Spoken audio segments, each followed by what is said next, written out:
भव्य कार्यक्रम में जो माता हटेश्वरी देवता शिकड़ू के चरणों में यहां पर रोहडू के इस रामलीला के मैदान में आयोजित किया गया है। हमारे बीच में इस कार्यक्रम में हिमाचल प्रदेश सरकार में वरिष्ठ मंत्री जिनके पास शहरी विकास का कार्य है, कानून का मंत्रालय है, पार्लियामेंट्री अफेयर है, आदरणीय श्री सुरेश भारद्वाज जी। हमारे बीच में चौपाल विधानसभा क्षेत्र के बहुत ही लोकप्रिय विधायक भाई बलवीर वर्मा जी। आपके विधानसभा क्षेत्र के पूर्व में विधायक रहे, आपका प्रतिनिधित्व कर चुके और हिमाचल प्रदेश हमारे कोऑपरेटिव बैंक के चेयरमैन आदरणीय श्री खुशीराम बाल नाहटा जी।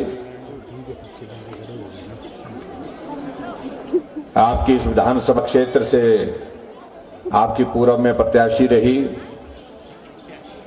और लैंड मॉर्गेज बैंक की चेयरपर्सन श्रीमती शशि बाला जी। हमारे बीच में हैंडीक्राफ्ट हैंडलूम के हमारे वाइस चेयरमैन जो संगठन की दृष्टि से भी हमारा यहाँ का काम देखते हैं भाई संजीव कटवाल जी।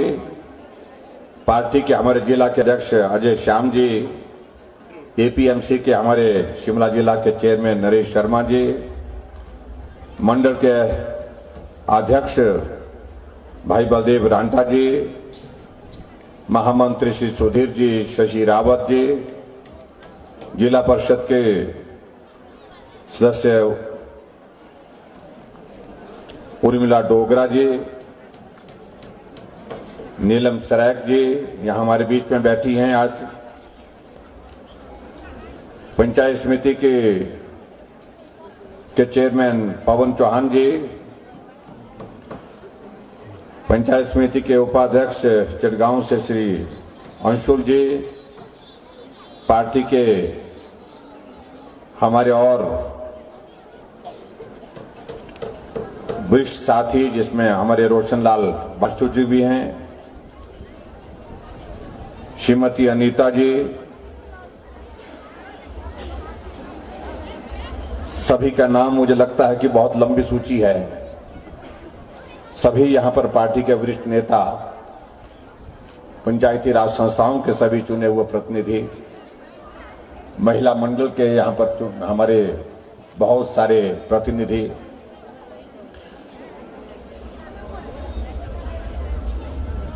नगर परिषद के सभी जनप्रतिनिधि,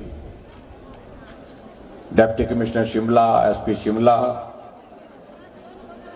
और यहां उपस्थित सभी वरिष्ठ अधिकारीगण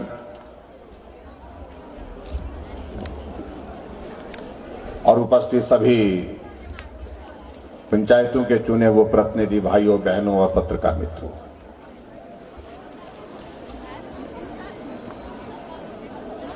आज आपके रोहडू में काफी लंबे अरसे के बाद आना हुआ है और यहां पहुंचने पर जिस गर्मजोशी के साथ आप लोगों ने हमारा अभिनंदन किया, स्वागत किया, उसके लिए मैं आप सबका बहुत बहुत धन्यवाद करता हूं।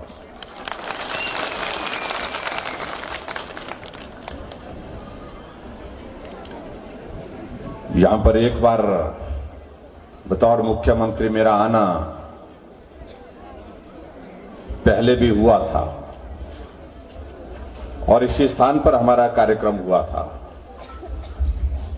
और जब उस वक्त आए थे यहां इस विधानसभा क्षेत्र में, मेरे ख्याल से 2018 में आए थे, 25 अक्टूबर 2018 को आए थे।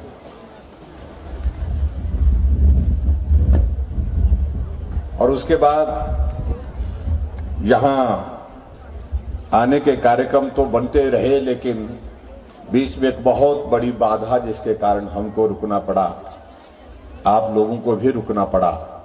वो कोरोना का वो दौर था जिसके कारण हम सभाएं नहीं कर सकते थे, ऐसे कार्यक्रम नहीं कर सकते थे। लेकिन आज मुझे इस बात की खुशी है कि देवी देवताओं के आशीर्वाद से हम उस दौर से पार, उस दौर से बाहर निकल करके हजारों की संख्या में इकट्ठा यहां पर हुए हैं। इसमें आप सबका बहुत बड़ा योगदान है, आप सबका सहयोग उस कोविड के दौर में मिला, उसके लिए मैं आप सबका बहुत बहुत धन्यवाद करता हूं।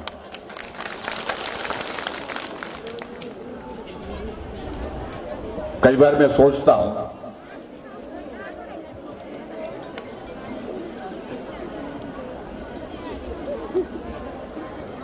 कि हिमाचल प्रदेश में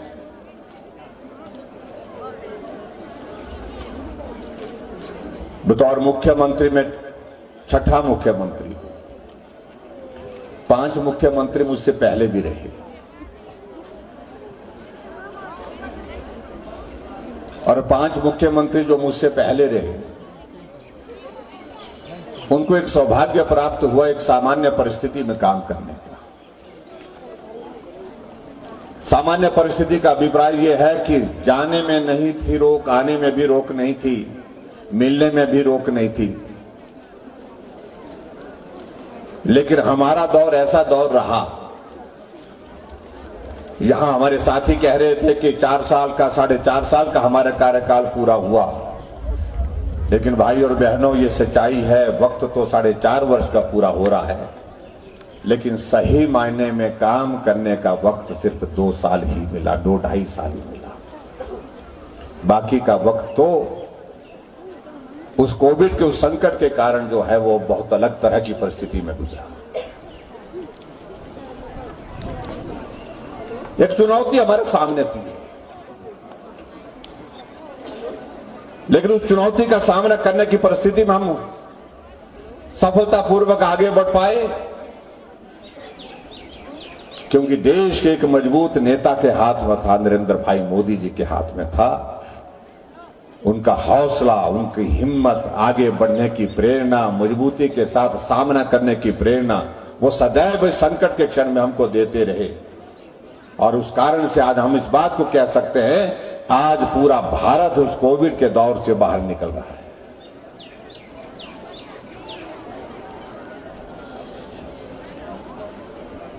आज मैं यहां आपके बीच में यहां आया,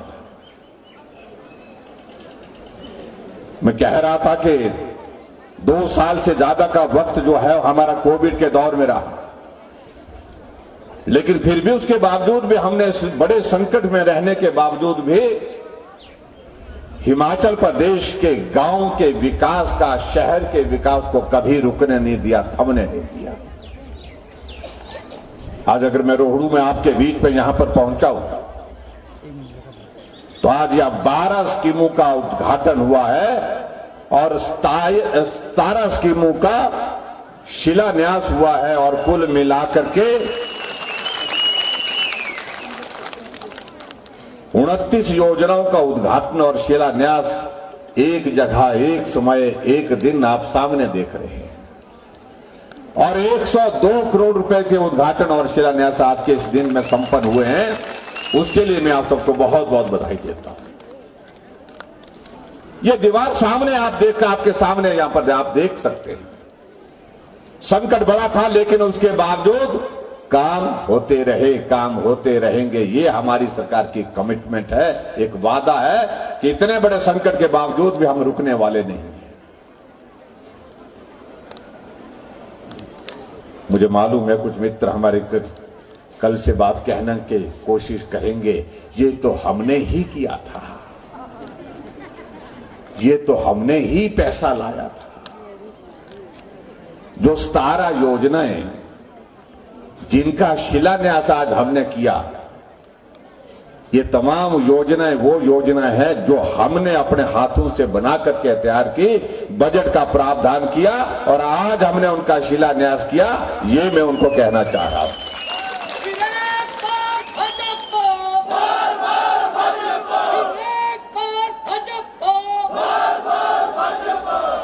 और यहां आदरणीय भारद्वाज जी भी कह रहे थे, शशि जी भी कह रहे थे, सबसे महत्वपूर्ण प्रोजेक्ट आपका 23 करोड़ रुपए का आपका यहां पर सिविल हॉस्पिटल की बिल्डिंग का उद्घाटन हमने किया। मैंने मालूम किया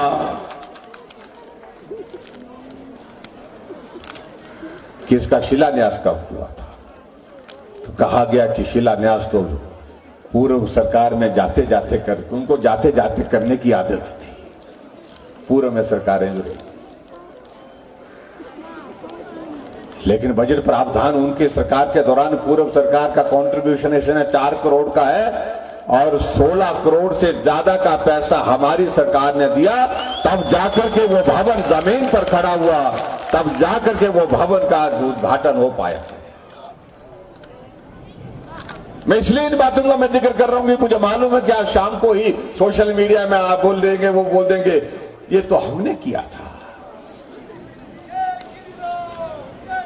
आपको भी जय श्री राम। मेरा तो नाम ही ऐसा है, नाम बोल दे तो जय श्री राम अपने आप हो जाती है।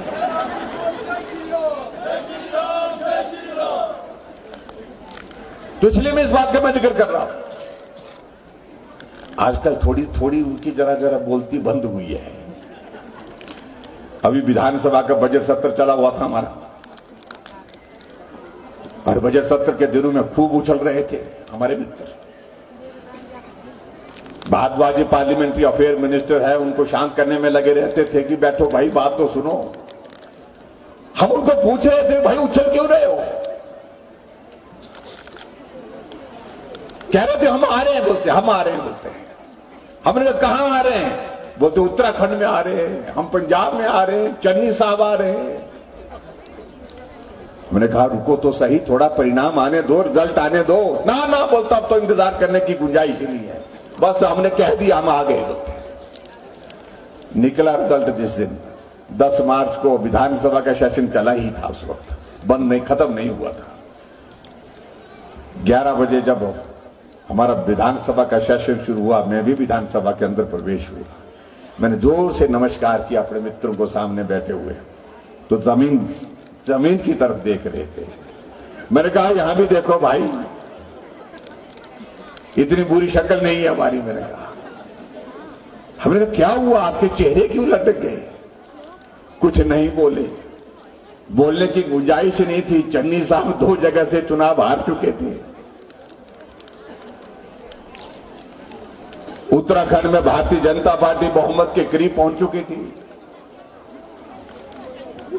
5 प्रदेशों के चुनाव थे, 1 प्रदेश में उनकी सरकार थी और 4 प्रदेशों में भारतीय जनता पार्टी की सरकार थी। वो 1 प्रदेश से भी रुखसत हो गए, वहां से भी उनकी विदाई हो गई। और हम जहां 4 प्रदेशों में थे, चारों के चारों में भारतीय जनता पार्टी की सरकार को फिर से स्थापित करने में सफल हुए।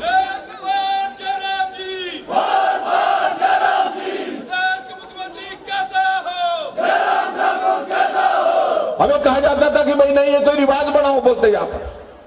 हमने कहा क्या रिवाज बना हुआ? बोलते रिवाज बना हुआ, एक बोलते 5 साल थारी, बोलते 5 साल हमारी। पहाड़ी में बोलते ना आपके थारी मारी, पत्नी आपके यहां क्या बोलते हैं? ऐसे ही बोलते हैं कि भी 5 साल आपकी और 5 साल हमारी। तो मैंने कहा रिवाज था, रिवाज अब की बदल गया है। उत्तराखंड में हमारी थी, हमारी आई, तुम्हारी थारी नहीं आई। मैंने कहा उत्तर प्रदेश में 37 वर्षों के बाद कोई सरकार रिपीट हुई। उत्तराखंड हमारे रोडू के बॉर्डर के साथ लगता है। जब से वहां पर ये प्रदेश बना, उत्तराखंड अस्तित्व में आया है, उसके बाद पहली बार इतिहास में कोई सरकार 5 वर्ष के बाद फिर सत्ता में आई है। इसलिए मैंने उनको कहा कि ये एक शुरुआत हुई है, अच्छी शुरुआत हुई है, और इस शुरुआत का मतलब आप समझने की कोशिश करिए कि रिवाज बदल गया है। अब थारी मारी की बात नहीं रह गई। यह बात सिर्फ यही है, सरकार फिर से हमारी होगी। जब नवंबर के महीने में चुनाव होगा, हिमाचल में भी भारतीय जनता पार्टी की सरकार होगी, निश्चित रूप से होगी। आदरणीय प्रधानमंत्री जी का कार्यक्रम बना 31 तारीख को, वो 8 साल प्रधानमंत्री के तौर पूरे देश भर में नेतृत्व करते हुए हमारा देश का सम्मान पूरे विश्व में बढ़ाने में सफल हुए। और 8 साल का कार्यक्रम कहां मनाया जा रहा है? शिमला के रिज के मैदान पर मनाया जा रहा है। और मैं आपको न्यूंद्रा भी देने के लिए आया हूं।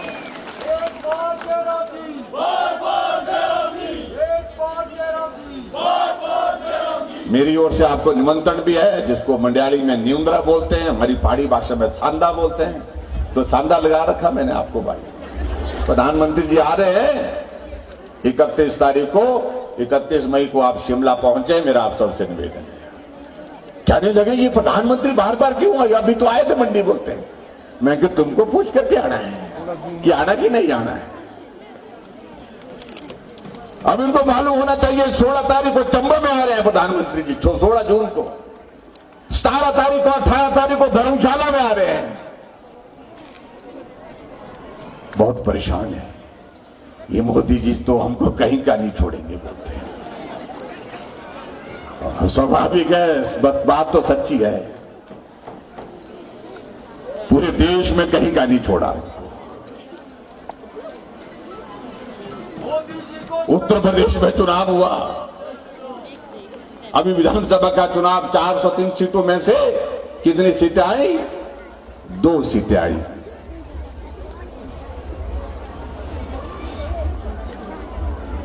ये परिस्थिति आपको बता रहा हूं। इसलिए भाई और बहनों, में एक बात बड़ी साफ कहना चाह रहा हूं। जो मित्र बहुत चोट डाल रहे हैं, बहुत कहने की कोशिश कर रहे हैं, मैं एक बात हमेशा कहता हूं, हमारी सरकार में और उस सरकार में, पिछली सरकार में अंतर क्या है? सबसे बड़ा अंतर यह है, ये जो पहाड़ है, ये जो रोहडू के पहाड़ है, मेरे इस राज्य के भी पहाड़ ऐसे ही है। बाहर से जो लोग आते हैं वो तो बोलते हैं ये बहुत सुंदर लग रहे हैं पहाड़, लेकिन चढ़ते चढ़ते उतरते उतरते मालूम पड़ता है कि पहाड़ का चढ़ना और उतरना कैसा होता है। और जब आपके इस क्षेत्र में आता हूं, जब मैं यहां पर देखता हूं, हमारी माता यहाँ बहनें बैठी हुई हैं, धातु लगा के बैठी है। मैं अपने घर जाता हूं तो हमारी माताएं बहनें भी धातु लगा करके बैठी होती है, सदरी लगा करके बैठी होती है। कोई अंतर नहीं, बोली भाषा में भी बहुत परिवर्तन नहीं, बहुत अंतर नहीं, रहन सहन में भी अंतर नहीं है। हमारी समस्याएं एक जैसी, हमारे जीवन की शैली जीने की एक जैसी है। और इसलिए हिमाचल प्रदेश में जब मुझे ये दायित्व मिला, पहली कैबिनेट की बैठक में हमने सोचा कि क्या करना चाहिए। हमने कहा एक संदेश देना चाहिए, मैं पहाड़ का हूं, मेरी पृष्ठभूमि किसी राजा परिवार की नहीं है, किसी बड़े उद्योगपति की नहीं है, कोई बड़े खानदान की नहीं है। एक गरीब परिवार से मेहनत करते हुए, मजदूरी करते हुए आगे पहुंचे हैं। और ये भारतीय जनता पार्टी है, जिस पार्टी में गरीब आदमी को भी आगे बढ़ने का अवसर मिलता है। नहीं तो परिवार से ही बाहर नहीं निकल पाती पार्टी। आप पूरे देश में कांग्रेस पार्टी देश देख रहे हैं।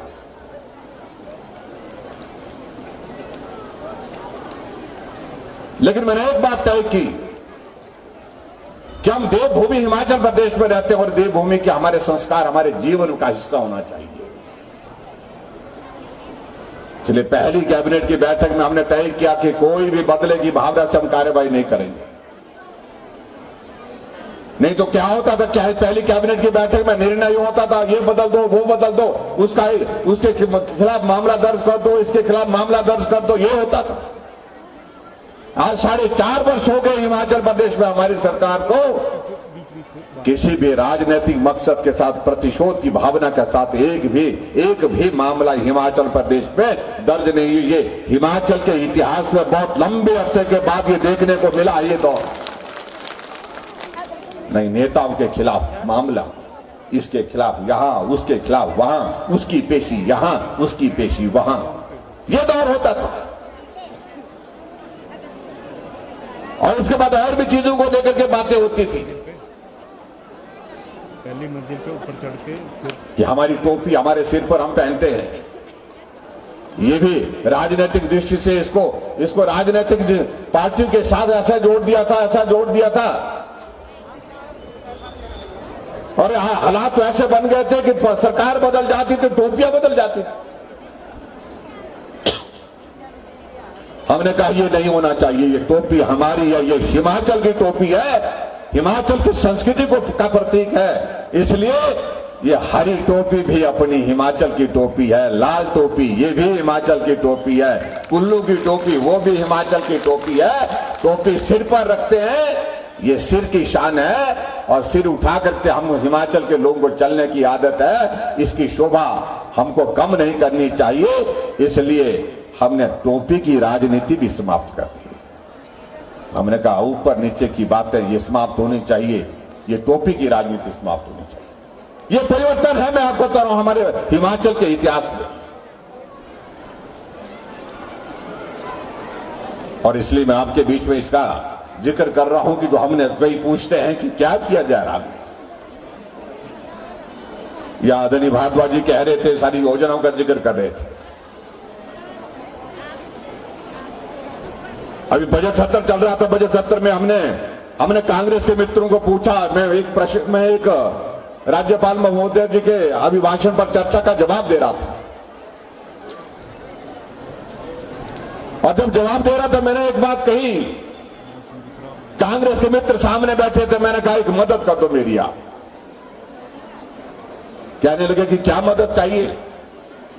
मैंने कहा मैं पिछली सरकार जो 5 वर्ष में आपकी हिमाचल प्रदेश में रही, मैं उस सरकार में कौन सी योजना आपने शुरू की थी जो समाज के लिए, प्रदेश के लोगों के लिए, मैं उनका नाम ढूंढने की कोशिश कर रहा हूं, मुझे स्मरण नहीं आ पा रहा है, याद नहीं आ पा रहा है। आप मेहरबानी करके मुझे याद दिलाइए कोई योजना, अगर आपके कार्यकाल में 5 वर्ष पहले जो सरकार थी आपकी, उस वक्त जो शुरू हुई थी उस योजना का जिक्र करिए।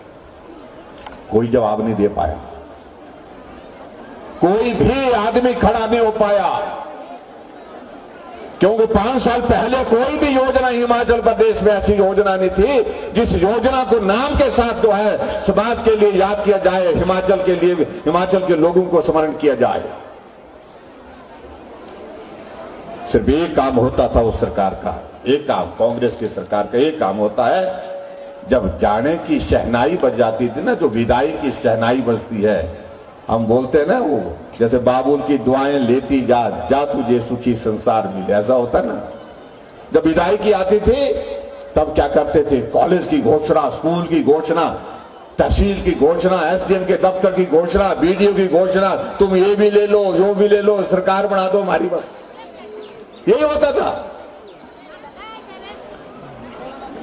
हम कहते हैं योजना कौन सी चलाई आपने, कोई भी योजना नहीं थी, कोई भी कांग्रेस का आदमी जवाब नहीं दे पाया। और जब हमने उनको कहा कि अब आप सुनिए, जो आप बार बार कहने की कोशिश करते हैं कि जयराम ठाकुर ने क्या किया, तो मैंने कहा मैं कहता हूं हमने क्या किया और आप सुनिए मेहरबानी करके।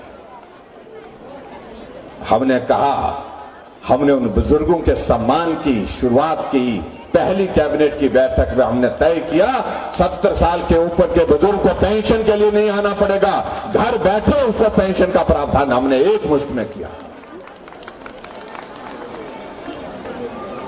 और आप हमसे पूछ रहे हैं कि जयराम ने क्या, और अब किस बजट में हमने उस 70 साल की आयु को 60 साल कर दिया। 60 साल के ऊपर जितने भी हमारे बुजुर्ग हैं सबके लिए पेंशन का हमने प्रावधान किया, और वो 400 करोड़ रुपए खर्च करते थे पेंशन पर, हम 1300 करोड़ रुपए खर्च कर रहे हैं। फिर भी कह रहे हो कि जयराम ने क्या किया। कोविड का दौर यहां पर हो रहा था, 50 साल वो सत्ता में रहे, 50 साल सत्ता में रहने के बाद उनसे पूछिए कि कितने ऑक्सीजन के प्लांट लगे थे तुम्हारे हिमाचल प्रदेश में। 50 साल में 2 ऑक्सीजन के प्लांट हिमाचल प्रदेश में थे, और इन 2 वर्षों में हमने कितने लगाए, 50 ऑक्सीजन के प्लांट हिमाचल प्रदेश में लगाए। आपके रोहू में भी हमने जो है एक ऑक्सीजन का प्लांट लगा करके यहां पर आपको समर्पित किया। 50 साल वो सत्ता में रहे, उनसे पूछना चाहिए कि कितने वेंटिलेटर आपके यहां पर थे। 30 वेंटिलेटर हिमाचल प्रदेश में सरकारी हॉस्पिटल में थे। 30 वेंटिलेटर 50 सालों में, और हमारी सरकार आने के बाद हमने इन 2 वर्षों में, जब से कोविड का दौर आया, हिमाचल में 1050 वेंटिलेटर हिमाचल प्रदेश में गांव-गांव में भी हमने हॉस्पिटल में भी पहुंचाए। और यहां पर जाकर के जब हमने हॉस्पिटल का आपका बिल्डिंग का उद्घाटन किया, मैं आईसीयू को देखने के लिए गया, स्पेशली देखने के लिए गया डॉक्टर्स के साथ। और यहां आपके रोहड़ू में भी 7 वेंटिलेटर आपके रोहड़ू के हॉस्पिटल में भी इंस्टॉल कर दिए। किसी भी पेशेंट को अगर वेंटिलेटर की जरूरत होगी तो आपके यहां पर वेंटिलेटर उपलब्ध होगा, जो आईजीएमसी शिमला में मिलता था या कभी टांडा मेडिकल कॉलेज में मिला करता था। यह अंतर है जिनको समझने और समझाने की आवश्यकता है। जो हमसे पूछते हैं कि जयराम ने क्या किया, मोदी ने क्या किया, आज यहां पर हजारों की संख्या में बैठे हैं। अगर हजारों की संख्या में यहां पर बैठे हैं, मैं कह सकता हूं उसका श्रेय आप सबको जाता है, और दूसरा श्रेय इसके बाद किसी को जाता है तो हमारे देश के यशस्वी प्रधानमंत्री नरेंद्र भाई मोदी जी को जाता है। क्योंकि उन्होंने वैक्सीन लगाने का प्रावधान किया, देश के साइंटिस्ट से बात की, भारत के अंदर हमारी वैक्सीन बननी चाहिए, और साइंटिस्ट ने बना करके तैयार की, और बिना पैसे के वैक्सीन लगाने का अभियान शुरू किया। और मुझे इस बात की प्रसन्नता है कि पूरे देश भर में जब वैक्सीन का अभियान आगे बढ़ा तो हिमाचल पहली डोज में भी पहले नंबर पर और दूसरी डोज पर भी पहले नंबर पर रहा। इस बात के लिए मैं आप सबको बधाई देना चाहता हूं। जब अधिकारियों के साथ हम बात कर रहे थे, जब हम पहले तय कर रहे थे कि हिमाचल प्रदेश में वैक्सीन सबको लगेगी नहीं लगी पहली डोज, अधिकारी ने कहा लग गई। मैंने कहा कोई गांव रहा तो नहीं? फिर डरते हुए उन्होंने कहा कि नहीं, कुछ जगह रह गई। हमने कहा कहां रह गया? बोलते 2-3 गांव रह गए। कहा कि डोडरा क्वार में लग रही है लेकिन पूरी नहीं। हमने कहा पूरी कर दो पहले, हमने रोक दिया। तब तक लिया अनाउंसमेंट। डोडरा क्वार में भी जाकर के आपके इस विधानसभा क्षेत्र के डोडरा क्वार में भी वैक्सीन का अभियान जब तक पूरा नहीं हुआ तब तक लिए हमने नहीं कहा कि पहली डोज पूरी हो गई। फिर उसके बाद उन्होंने कहा कि मलाना का गांव रह गया। आप लोगों ने सुना होगा मलाना का गांव कुल्लू जिला में पड़ता है और वहां पैदल जाकर के पहुंचना पड़ता है। मैं गया उस गांव में, पैदल गया मैं अभी कुछ दिन पहले, कुछ महीने पहले गया था। मैंने कहा वहां क्या दिक्कत आ रही है? मैं कहता हूं डोडरा क्वार में लग गया तो मलाना में क्यों नहीं लगा? कहा कि वहां देवता है, जगदम्नी ऋषि, देवता की अनुमति के बिना वहां पर कुछ भी होता नहीं है। देवता से अनुमति मिली नहीं, इस कारण से हमने ही अभी तक लगा पाए। हमने जिला का प्रशासन, हमने डिप्टी कमिश्नर को फोन किया।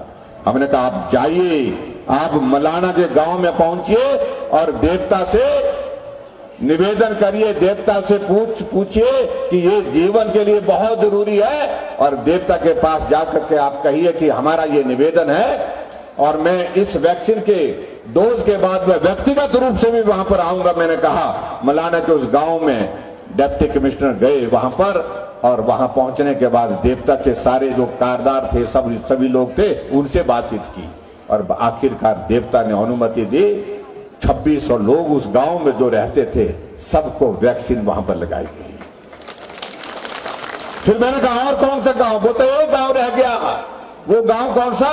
वो बैजनाथ कॉन्स्टिट्यूंसी का बड़ा भंगाल, आपने सुना होगा। तो मैंने कहा वहां क्या दिक्कत आ रही, वहां पर भी पहुंचाओ। कि जो वहां 150 लोग हैं लेकिन वो सारे के सारे गद्दी हैं, वो वहां रहते हैं लेकिन वहां जाने के लिए 2 दिन से ज्यादा वक्त लगता है। एक तरफ 2 दिन आने के लिए लगते हैं, 2 दिन जाने के लिए लगते हैं। तो हमने कहा और क्या तरीका हो सकता है वहां पर पहुंचाने का? उन्होंने कहा कि अगर आप हेलीकॉप्टर देते हैं तो हम जाकर के वहां पर वैक्सीन पहुंचा सकते हैं। हमने आदेश किए, डिप्टी कमिश्नर को कहा, मैंने कहा तुम भी जाओ। मैंने उसके बाद डॉक्टर्स की टीम भी साथ में डाली और हेलीकॉप्टर से वैक्सीन जाकर के वहां पर वहां पर बड़ा बंगाल में पहुंचाई, और 150 लोग जो वहां पर जो गद्दी समुदाय के रहते थे सबको वैक्सीन लगाई। और वैक्सीन लगाने के बाद जब पूरा काम पूरा हुआ उसके बाद मैंने प्रधानमंत्री जी से बात की कि हमने वैक्सीन की पहली डोज पूरी कर ली है और प्रधानमंत्री जी ने बधाई दी और पूरे देश के साथ जुड़ करके जो है हिमाचल प्रदेश के लोगों को उन्हें संदेश दिया वर्चुअल माध्यम से जुड़ करके और हिमाचल को कहा कि इस बड़े संकट में हिमाचल चैंपियन बनकर के उतरा है और आपको बहुत बहुत बधाई, बहुत बहुत शुभकामनाएं। सबसे पहले पूरे देश में किसी प्रदेश ने अगर वैक्सीन की डोज को कंप्लीट किया तो हिमाचल प्रदेश ने किया।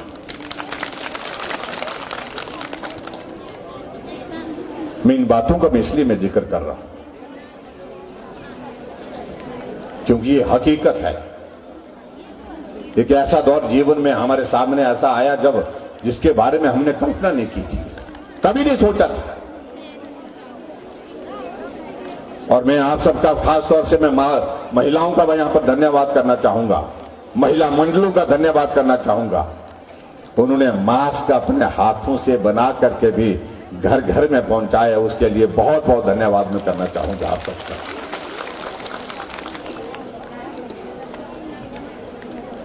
यहां भारद्वाज जी कह रहे थे कि महिलाएं ज्यादा है, पुरुष तो थोड़े ही हैं, किनारे बैठे हैं बेचारे, ऐसा लग रहा है कि ठिकाने लगा के रखे हुए सारे। अब क्या करें, वक्त ऐसा आ गया भाई। हमने पंचायतों में आरक्षण दे दिया महिलाओं को 50%, ये 60% जीत करके आ गए।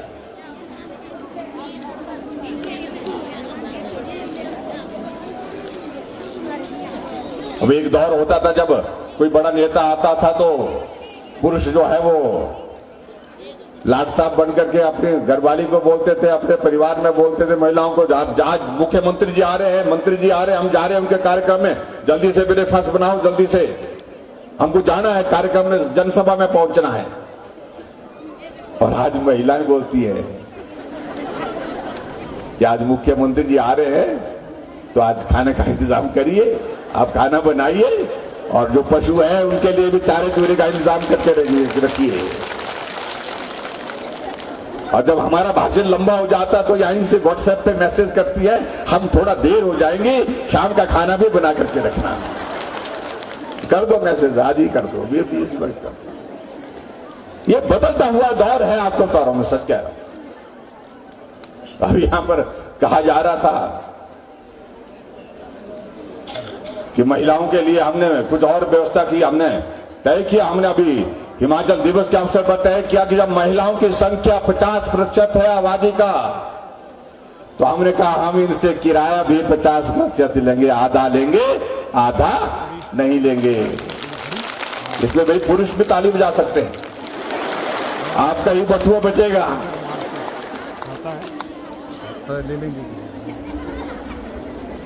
किसी मेरे मित्र ने जो है मुझे मैसेज किया कि भाई महिलाओं के लिए आपने 50% जो है किराए पे छूट दे दी, हम पुरुषों ने क्या बिगाड़ा है? मैंने कहा बिगाड़ा कुछ नहीं है, हाँ इसमें आपका ही भला है, बटुआ आपका ही खुलने से बचेगा, आधा खुलेगा आधा बंद रहेगा। मैं पूछ रहा था यहां से शिमला जाने का किराया कितना लगता है रोडू से, बोलते बस में 200 रुपए लगते हैं, लाड़ा गए तो 200 रुपए, लाड़ी गई तो 100 रुपए, आधा फर्क ना। इसका मतलब पुरुष ऐसा मत सोचे कि लाड़ी को ही बेचते रहे आप, जा ये सामान खत्म हो गया तू जा शिमला लेकर के आ जा। हमने ये निर्णय लिया इसलिए लिया कि आज महिलाएं घर का हिस्सा ही नहीं है, वो समाज का हिस्सा है, समाज के हर कार्य का हिस्सा है, हर क्षेत्र का हिस्सा है।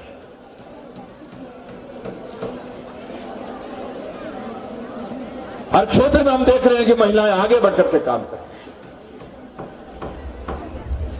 जहां आंगनबाड़ी की बहनें मिली, हमने उनके लिए 1700 रुपए बढ़ाया, एक साथ बढ़ाया। आज तक के इतिहास में कभी भी महिलाओं आंगनबाड़ी के लिए इतनी बड़ी इंक्रीज कभी नहीं हुई थी, 1700 रुपए महीने का उनको बढ़ा दिया। आशा वर्कर मिली, उनके लिए 1825 रुपए महीने का बढ़ाया। आज तक के इतिहास में सरकारें आज से पहले नहीं, किसी ने नहीं बढ़ाया इतना पैसा। कितना बढ़ाते थे? 200 रुपए, 300 रुपए, 300 रुपए, 200 रुपए। हमने कितना बढ़ाया? 1825 रुपए हमने महीने का बढ़ाया। तो क्यों नहीं आएंगी महिलाएं हमारे समर्थन में? आएंगी, निश्चित रूप से आएंगी। और आप कहिए अभी तो वक्त शुरू है, आने वाले समय में और जोश के साथ आएंगी। ये मैं उन मित्रों को भी कहना चाहता हूं। हमने हर वर्ग के लिए आपके बजट में आप देखेंगे, आप बजट में आज से भी, आज से पहले भी आप देखिए, जहां गरीब वहां हम गरीब के करीब रह करके हमने काम करने की कोशिश की है। एक मजदूर को 50 रुपए दिहाड़ी हमने आपके इस बजट में बढ़ाई। हिमाचल के इतिहास में कभी भी 50 रुपए, 10 रुपए, 15 रुपए, 10 रुपए, 15 रुपए ये बढ़ते थे। 50 रुपए दिहाड़ी का मतलब है एक महीने का 150 रुपए। ये कितना हुआ? 1500 रुपए। मेरा हिसाब कमजोर है भाई, मैं दोहरी दोस्त हूं। मैं पढ़ता था ना, जब स्कूल में पढ़ता था, सबसे खराब मुझे ये मैथ लगता था, हिसाब लगता था।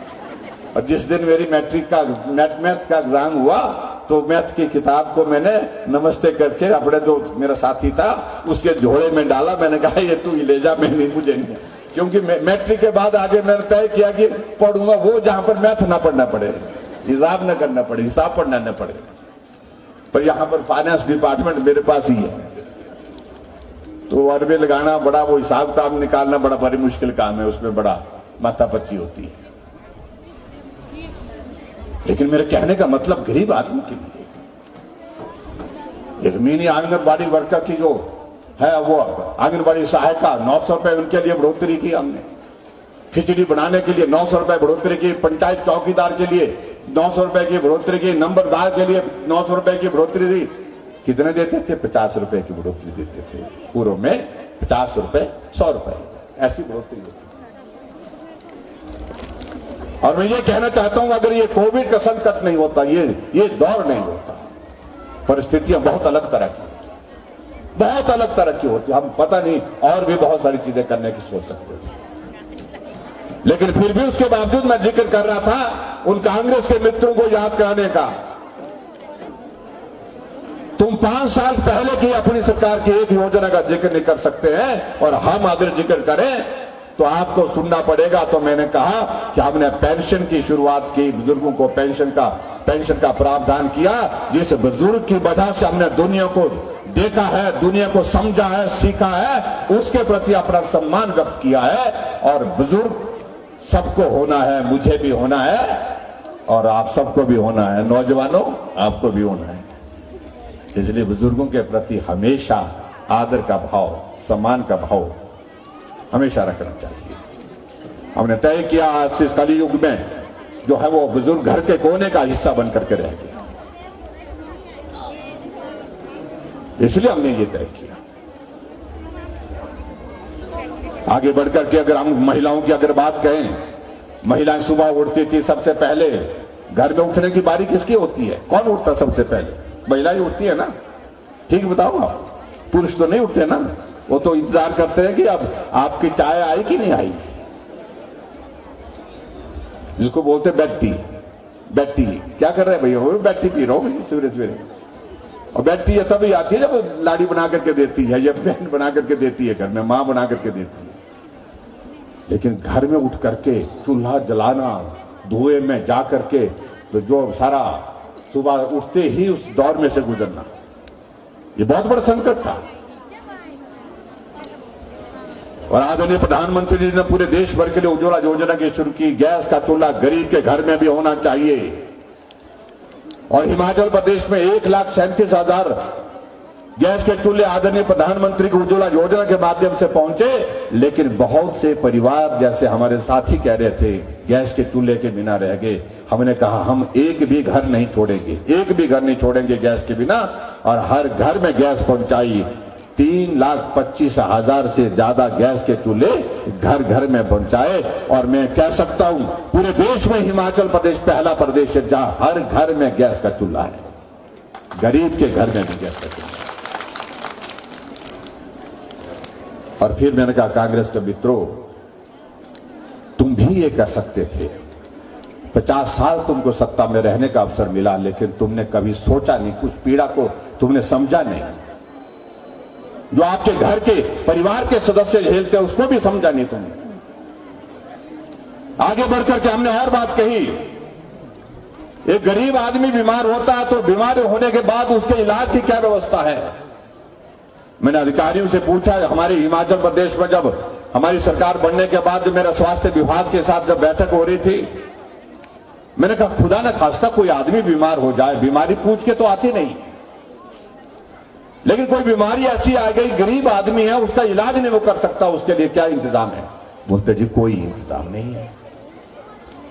हमने कहा सरकारें इतने वर्षों से चल रही हैं, कोई भी योजना अभी ऐसे गरीब लोगों के लिए नहीं है जब वो अपना इलाज कर सके। हमने कहा हम शुरुआत करेंगे।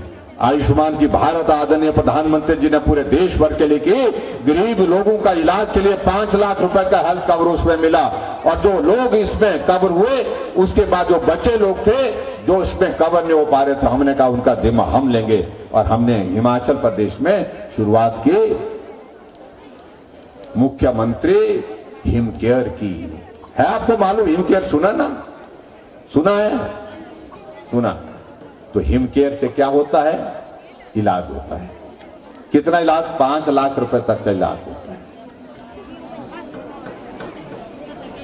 कांग्रेस से भी जो ना, कहीं भगवान करे हॉस्पिटल तो किसी को जाना ना पड़े, लेकिन कहीं दौर जब ऐसा आता जाना पड़ता है तो जो हमारा हिम केयर का कार्ड अपनी जेब में डाल करके जाता है, क्योंकि उससे इलाज हॉस्पिटल में फ्री ऑफ कॉस्ट होगा, बिना पैसे के इलाज होगा। फिर भी बोलते हैं कि जयराम ने कुछ नहीं किया, तुम्हारा इलाज भी किया और उसके बावजूद बोलते कुछ नहीं किया।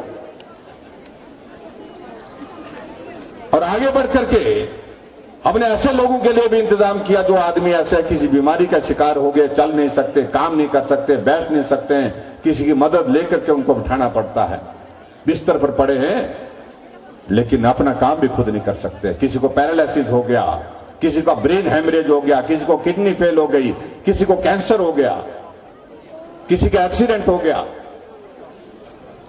हमने कहा ऐसे लोगों के लिए क्या करना चाहिए?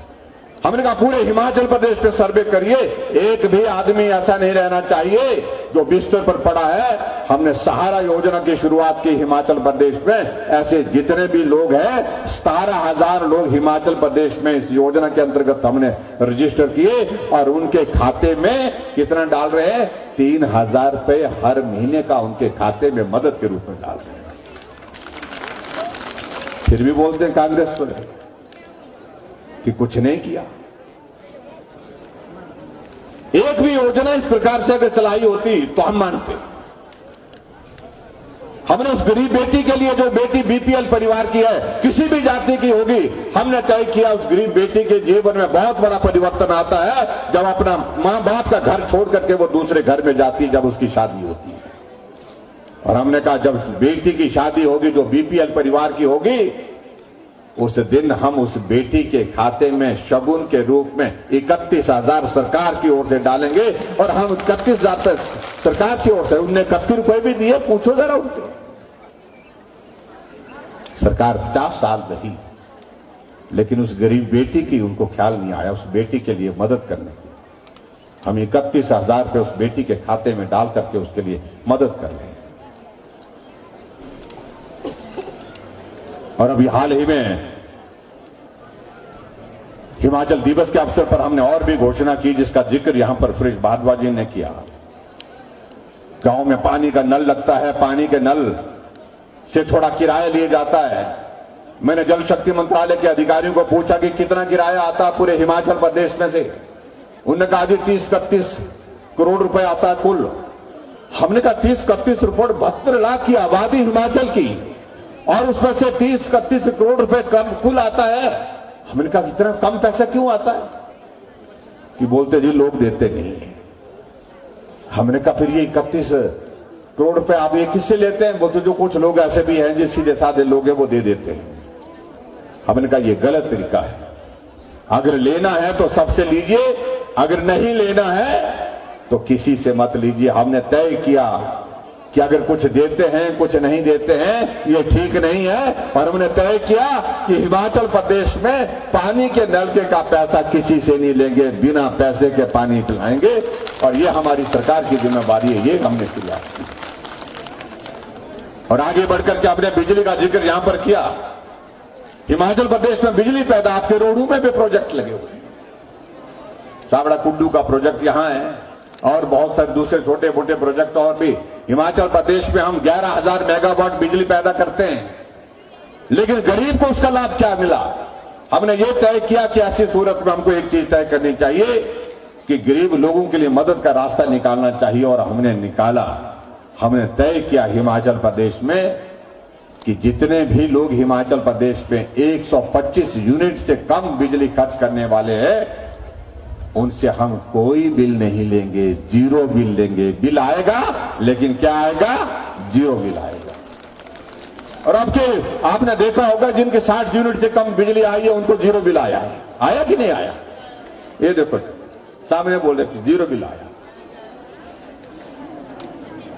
नहीं तो क्या होता था पहले? मैंने बिजली विभाग के अधिकारियों से बात की, उनके साथ बैठ करके मैंने कहा कि बिजली का बिल कितना आता है? बोले जी कम से कम 55 रुपए तो हर आदमी को आता है। मैंने कहा 55 रुपए क्यों आता है? वो तो 15 रुपए मीटर का बिल देना पड़ता है हर महीने का, और 40 रुपए सर्विस चार्जेस के देने पड़ते हैं। इन दोनों को मिलाकर के लट्टू जले चाहे ना जले, लेकिन 55 रुपए देने पड़ते हैं बोलते हैं। और बिजली का बिल जो ज्यादा खर्चते हैं तो उनको ज्यादा देना पड़ता है। हमने कहा ये तो बात नहीं है, लट्टू जले चाहे ना जले, लेकिन फिर भी 55 रुपए हर महीने का किराया गरीब आदमी के लिए क्यों होना चाहिए? हमने तय किया, पहले हमने तय किया था कि 60 यूनिट तक फ्री देंगे, लेकिन हमारे साथियों ने कहा कि नहीं थोड़ा और ज्यादा कर दीजिए। हमने 125 यूनिट हिमाचल प्रदेश में बिजली फ्री ऑफ कॉस्ट कर दी, बिना पैसे के। और जुलाई के महीने से शुरू हो जाएगा जब आपको कोई बिल नहीं आएगा। 15 लाख हमारे गरीब लोग जो है इससे लाभान्वित होंगे। ऐसी बहुत सारी योजनाओं का जिक्र करते हुए बहुत लंबी बात हो जाएगी। मुझे लगता है कि आज के इस कार्यक्रम में लंबी बात कहना करना उचित, लेकिन मुझे रोहडू वाले बहुत अच्छे लगे।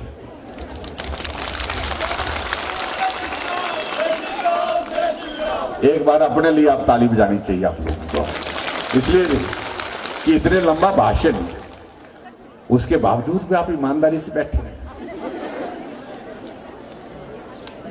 पूरा भाषण सुनने की आदत कुछ जगह होती है, कुछ जगह नहीं होती है। कुछ जगह तो नेताओं को हाथ डाल करके निकल जाते हैं लोग, कुछ जगह जो है सेल्फी खींच करके निकल जाते हैं लोग, कुछ जगह थोड़ा संबोधित करते हुए, थोड़ा सा नमस्कार स्वागत होते हुए इसके बाद निकल जाते हैं लोग। लेकिन रोहडू के लोग जो है स्वागत करने के बाद अभी तक डटे हैं, यहां पर बैठे हैं। इसके लिए मैं आपको बधाई देता हूं, आपका धन्यवाद करता हूं। अब बातें बहुत होंगी। ये विधानसभा क्षेत्र बड़ा महत्वपूर्ण क्षेत्र रहा है। पूर्व में वीरभद्र सिंह जी मुख्यमंत्री रहे, लंबे समय तक इस क्षेत्र का प्रतिनिधित्व किया है और स्वाभाविक रूप से विकास को ही गति दी। लेकिन मैं इतना जरूर कहना चाहता हूं कि हिमाचल प्रदेश में कुछ एक ऐसे क्षेत्र है जिनको मुझे भी ऐसा लगता है कि ये क्षेत्र किसी और का नहीं, ये क्षेत्र मेरा है। मैं रोहडू पर अपना हक कर रहा हूं, उसी तरह से हक कर रहा हूं, क्योंकि आपके साथ जो अपनापन, जो आपका साथ जो जिस तरह का स्नेह आप सबके चेहरे से, आपके सारे से रीति रिवाज से हम जब देखते हैं तो ऐसा लगता है कि आप भी वैसे ही हैं जैसे मेरे सिराज के लोग हैं। तो इसलिए आप पर भी हमारा उसी तरह का अधिकार हक है जिस प्रकार से सिराज के लोग। इसलिए मैं जरूर कहना चाहता हूं, वो दौर था आपके लिए सम्मान और स्वाभिमान का विषय भी था, स्वाभाविक रूप से होता भी है। लेकिन इस बदले हुए दौर में मैं चाह रहा हूं, इस दौर में आप हमारा भी साथ दें, सहयोग दें। ये मैं जरूर कहना चाहता हूं। एक बार चल करके तो देखिए। मैं उस दौर को भूलने के लिए नहीं कह रहा हूं। उस दौर में आपके क्षेत्र के लिए बहुत कुछ हुआ होगा, उसको भी याद रखिए।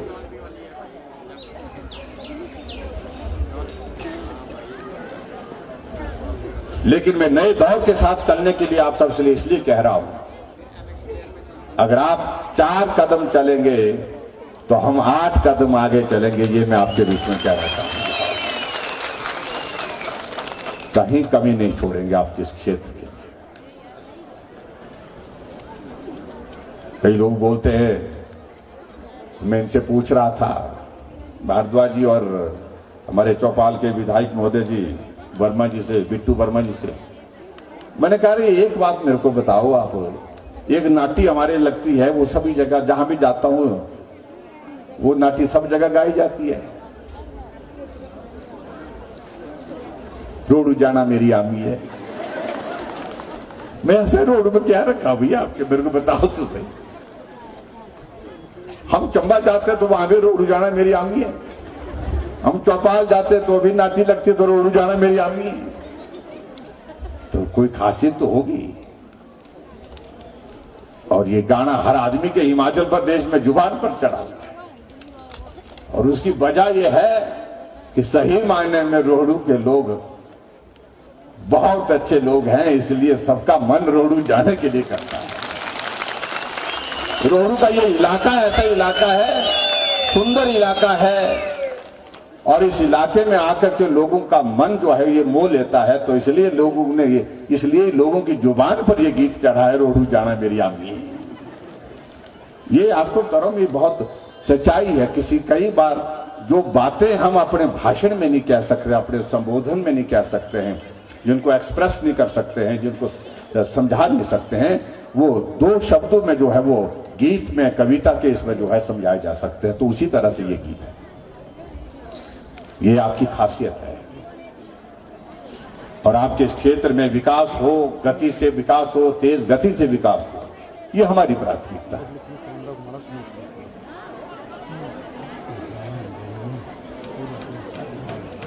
मैं अपने साथी को, किसी को कह रहा था, मैं कह रोहडू हम आए हैं यहाँ भरपूर, हम पूरा जन सैलाब देख रहे हैं, लोग बड़े जोश के साथ, जुनून के साथ स्वागत कर रहे हैं।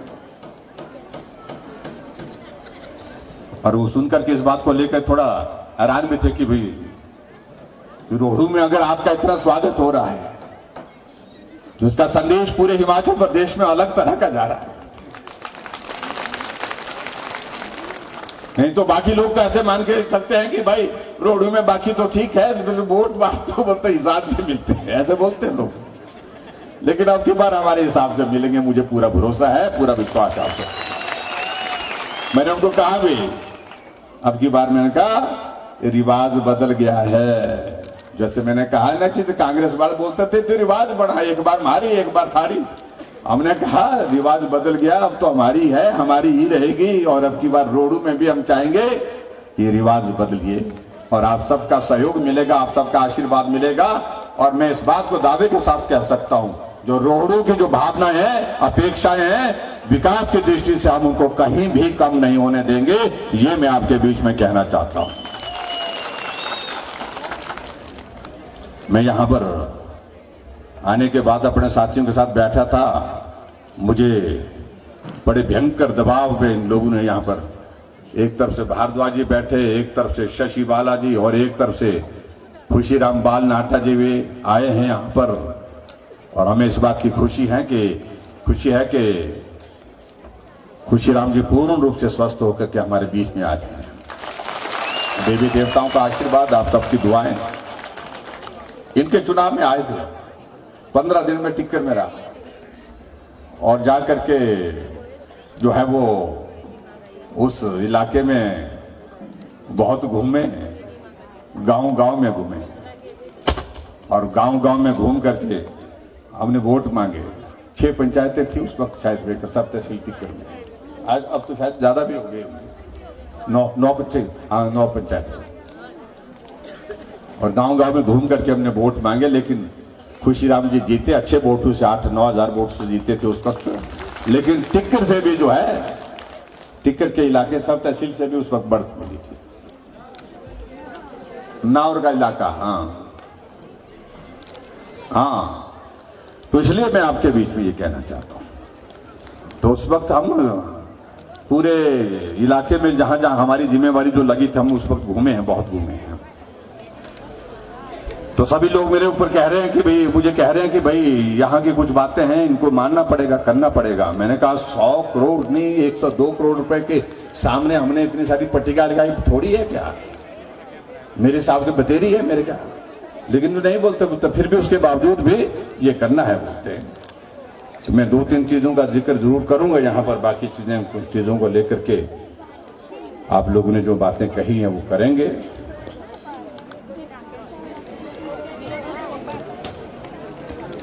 एक तो आपके यहां पर मुझे हाथ से लिख करके दिया, बाद में कहा गया कि एक हाई स्कूल है, गवर्नमेंट हाई स्कूल टोडसा, प्रधान जी भी यहां आई हैं, कहीं बैठी वहां पर मैं देखा, और यहीं पर इन्होंने देखे क्या शरारत की, यहीं से माइक यहां मंच पर से इन्होंने फोन किया प्रधान जी को और कहा कि आपका स्कूल बढ़ा दें।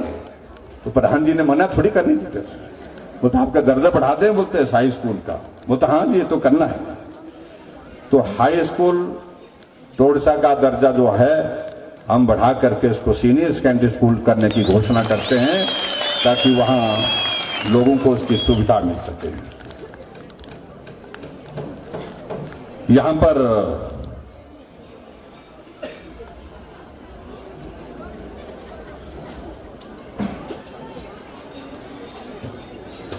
एक यहां पर बताया गया कि भी यहां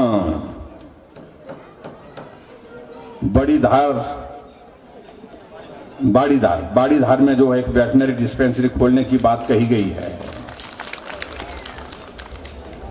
और वेटनरी डिस्पेंसरी खोलने के साथ साथ में फिर बताया गया कि यहां पर 6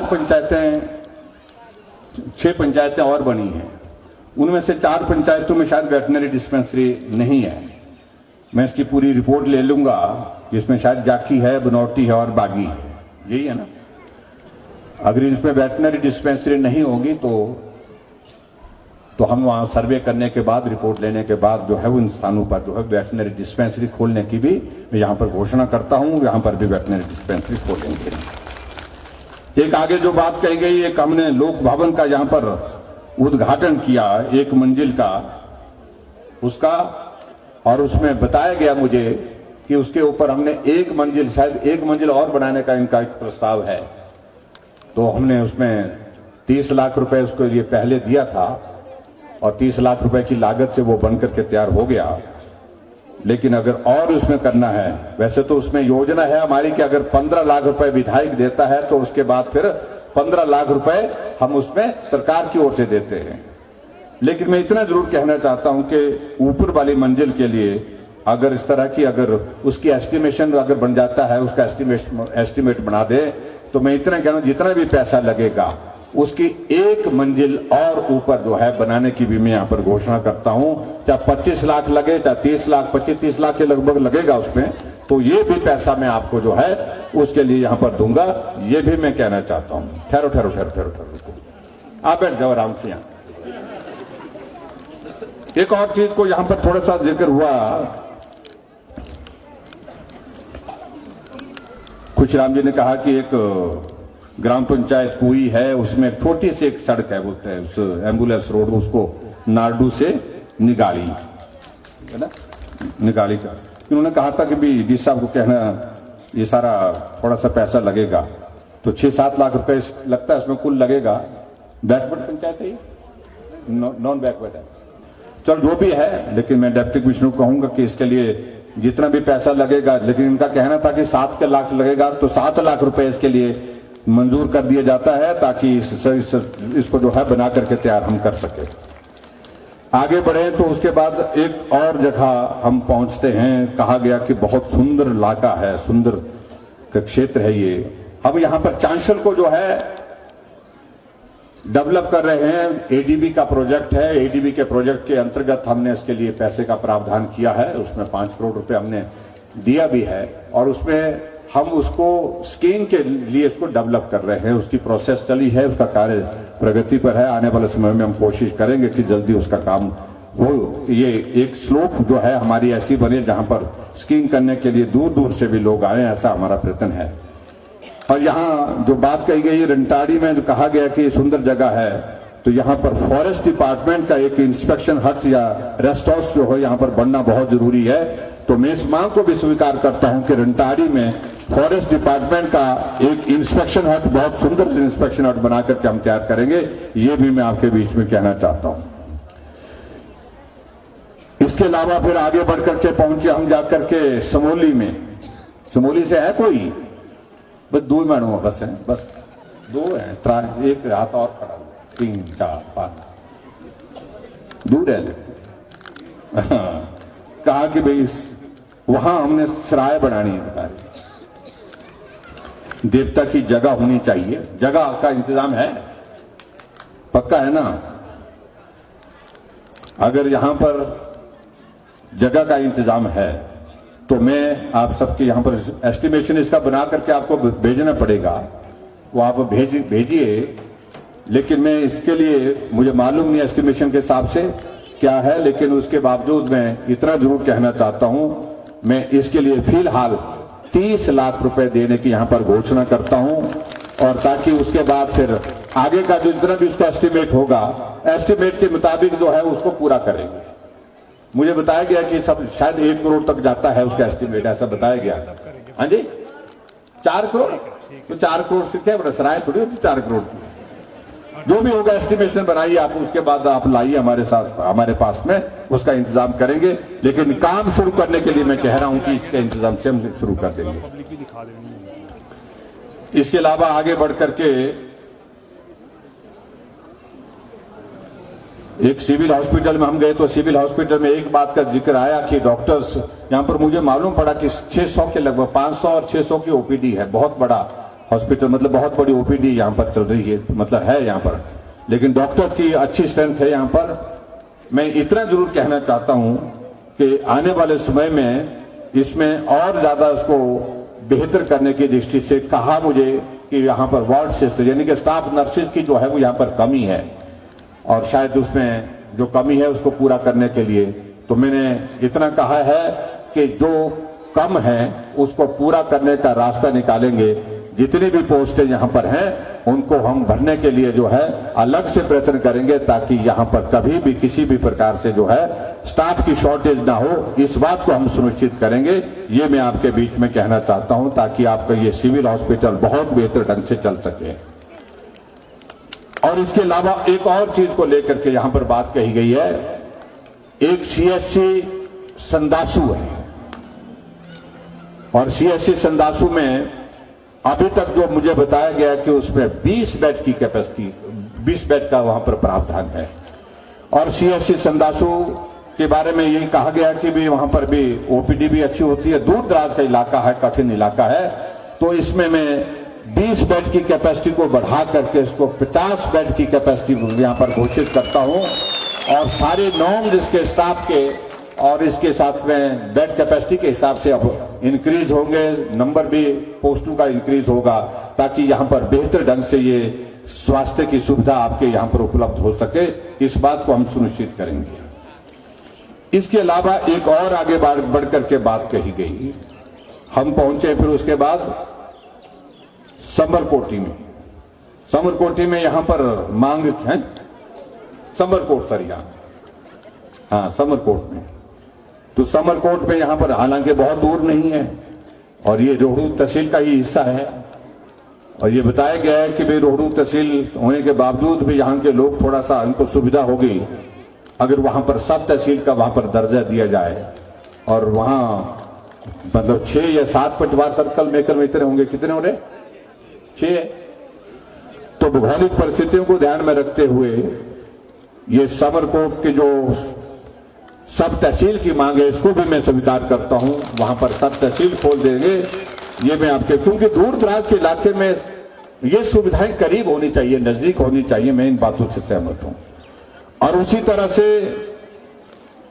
एक हमारे जो चढ़गांव में जो धमवाड़ी में यहां पर भी इसी तरह की मांग है। ये भी दूर दराज का इलाका है, थोड़ा कठिन है, तो यहां पर भी कहा गया है कि यहां पर भी सब तहसील होनी चाहिए। तो सब तहसील यहां पर भी मैं करने की घोषणा करता हूं, क्योंकि दूर है, कठिन है, यहां सुविधाएं लोगों को होनी चाहिए, इस बात से मैं सहमत हूं। इससे आगे बढ़कर के एक बात और हुई है, जो यहां पर हमारा बाईपास है, बावटी नाला, गंगतोली, रोहड़ू, समाला, अणु, इसको कहा गया कि भाई अगर ये बाहर से अगर निकल जाता है तो रोहड़ू से, तो स्वाभाविक रूप से इसका बहुत बड़ा एक लाभ रहेगा। जो ट्रैफिक कंजेशन हो रहा है तो उसको एक बहुत बड़ी राहत मिलेगी। मैं पीडब्ल्यू के अधिकारियों को एग्जामिन करने के लिए बोला है और हम इस मामले को टेकअप करेंगे, केंद्र सरकार के साथ भी टेकअप करेंगे, चाहे सीआरएफ के अंतर्गत करना पड़े, चाहे किसी और हेड में करना पड़े, लेकिन इस बाईपास का कोई रास्ता निकालेंगे। ये मैं आपके बीच में कहना चाहता हूं, क्योंकि रोहडू का बाजार कंजस्टेड हो रहा है, इसमें कठिनाई हो रही है यहाँ पर ट्रैफिक के कारण। उस समस्या का समाधान हो, इस बात को हम सुनिश्चित करेंगे इसका समाधान हो। ये मैं आपके बीच में कहना चाहता हूं, ताकि आपको यहाँ पर रोहडू में एक अच्छी सुविधा बाईपास की मिल सके। केंद्र सरकार को, इस सरकार को इस सारे इसको एस्टिमेशन बना करके इसको विशेष इसके अंतर्गत हम भेजेंगे। ये मैं आपके बीच में कहना चाहता हूं। आगे बढ़ करके जो एक पार्किंग की बात कही गई है, और पार्किंग के सिलसिले में मैं इतना कहना चाहता हूं, शायद मेकल एक पार्किंग का जिक्र यहां पर हुआ भी है, काम चला हुआ शायद मेकल में उसका, वो अलग से है, बीओटी के अंतर्गत है। जमीन का इंतजाम करने में आप मदद करिए। और मुझे हर जगह लग रहा है जहां भी हमारे शहर बढ़ते जा रहे हैं वहां पार्किंग की जरूरत बहुत ज्यादा है। तो आपके यहां पर जैसे जमीन हमको उपलब्ध होगी तो यहां पार्किंग आपके नगर परिषद के अंतर्गत रोहडू में हम बना करके देंगे। ये मैं आपके बीच में कहना चाहता हूं, ताकि आपको बहुत बड़ी जो कठिनाई रोहडू में यहां पर जो पार्किंग की हो रही है उसका समाधान निकल सके। इस बात को मेरा निवेदन है, डिप्टी कमिश्नर इस बात को सुनिश्चित करें कि जल्दी से इसके लिए जगह का चयन करें, ताकि जल्दी इस काम को हम शुरू भी कर सकें। एक और जगह जहां पर कहा कि कुलगांव में एक हेलीपैड बनाने की बात कही है, लेकिन उसको ठीक करने की जरूरत है थोड़ा बहुत। तो मैं ये कहना चाहता हूं, कुलगांव कितना दूर पड़ा यहां से? 10 किलोमीटर। तो ये हेलीपैड कुलगांव में जो बनाने की जो बात कही गई है, इसको निश्चित रूप से बनाएंगे। हर विधानसभा क्षेत्र में हम नए हेलीपैड बना करके हम तैयार कर रहे हैं, ताकि लोगों को भी उस दृष्टि से सुविधा हो सके। और इस हेलीपैड को बना करके आपको तैयार करेंगे, ये भी मैं आपके बीच में कहना चाहता हूं, ताकि आप सबको इसका जो है वो एक लाभ मिल सके। और इसके साथ में एक और चीज कही गई है, एक सड़क है ये स्थानीय रोड जो है, जिसको मेटलिंग करने की और टायरिंग करने की जो बात कही गई है, मैं पीडब्ल्यू विभाग को कहना चाहूंगा कि इस बात को सुनिश्चित कर ले। इसका एस्टिमेशन अगर बना है तो उसका जल्दी से काम शुरू कर दें। अगर इसका एस्टिमेशन नहीं बना है तो इसका एस्टिमेट बना करके जल्दी तैयार कर सके, ताकि यहां पर इसकी टायरिंग करके लोगों को अच्छी सड़क की सुविधा हम देने की स्थिति में यहां पर हो सके। इस बात को हम यहां पर कर लें, ये भी मैं आपके बीच में कहना चाहता हूं। इसके अलावा यहां पर आईटीआई चढ़गांव में कहा गया है कि जहां पर कहा गया कि एक इलेक्ट्रिकल का ट्रेड यहां पर बढ़ाया जाए, तो इसको भी मैं स्वीकार करता हूं। आईटीआई चढ़गांव में इलेक्ट्रिकल का ट्रेड एक और बढ़ा दिया जाएगा, ताकि वहां के बच्चों को और एक सुविधा उस दृष्टि से मिल सके। जहां तक बात यहां पर कही गई कि जो हमारा यहां पर सिविल हॉस्पिटल है, और सिविल हॉस्पिटल में कहा गया कि यहां पर सीटी स्कैन के लिए कुछ करना चाहिए। आईटीआई के लिए कहा वहां पर कि डोडरा कुआर में, मैं डोडरा कुआर गया भी था, और प्लम्बर का ट्रेड यहां पर बोल रहे हैं कि आईटीआई में होना चाहिए, और इलेक्ट्रिशियन का, ये दोनों ट्रेड में वहां पर, वहां के लिए भी मैं स्वीकृत करता हूं, वहां के बच्चों के लिए भी एक सुविधा हो जाएगी। और जहां तक यहां के हॉस्पिटल की अगर बात करें तो मैं इतना ही कहना चाहता हूं, आने वाले समय में हम उसके लिए जो बात आ रही है कि वहां पर सीटी स्कैन की भी व्यवस्था होनी चाहिए, ताकि यहीं पर ही पेशेंट का ठीक तरह से डायग्नोसिस हो सके और यहीं पर ही उसको एक अच्छी एक सुविधा इलाज की मिल सके। तो उस दृष्टि से सीटी स्कैन की जो बात कही गई है, इसकी भी औपचारिकताओं का दौर पूरा करने के बाद हम यहाँ के इस हॉस्पिटल को सीटी स्कैन की सुविधा भी उपलब्ध कराएंगे। ये भी मैं आपके बीच में कहना चाहता हूं। और अंत में यहां आज के इस कार्यक्रम में मैं देख रहा हूं कि बहुत बड़ी संख्या में महिला मंडल आए हैं, और महिला मंडल बहुत सक्रिय होकर के आज के इस कार्यक्रम में भाग ले रहे हैं, उनका मैं धन्यवाद भी करता हूं। और यहां जो महिला मंडल आए हैं, मुझे मालूम नहीं कितने कर आए हैं, लेकिन बताए हैं कि 60-70 है, बता रहे हैं 100 है। आप ऐसे मत बढ़ाइए ना, आप ऐसे बढ़ा रहे हैं। मैं यहाँ यही से हाथ खड़े करूंगा, एक एक महिला मंडल के कितने महिला मंडल आए। लेकिन आज के इस महिला मंडल में जो लोग आए हैं तो उन सब को मैं अपनी ऐच्छिक निधि में से थोड़ा सा, ये तो ज्यादा मांगते हैं थोड़ा, तो मैं ज्यादा मत मांगिए, लेकिन मैं इतना जरूर कहना चाहता हूं, हर एक महिला मंडल जो यहां आज के इस कार्यक्रम में उपस्थित है, हाजिरी आप लोगों ने लगाना, 11,000 रुपए शगुन के रूप में मैं आपको देने की यहां पर घोषणा करता हूं। और तारीफ जारी 11,000 रुपए आपको दे देंगे ताकि आप इसी प्रकार से प्रोत्साहित होकर के समाज के कार्य में जुटे रहें। इतनी बात कहना चाहता हूं। और आप सब आज के इस कार्यक्रम में यहां पर बड़ी संख्या में आए, आप सब लोगों ने हमारी बात सुनी, आप सबका बहुत बहुत धन्यवाद। नमस्कार, जय हिंद, जय हिमालय।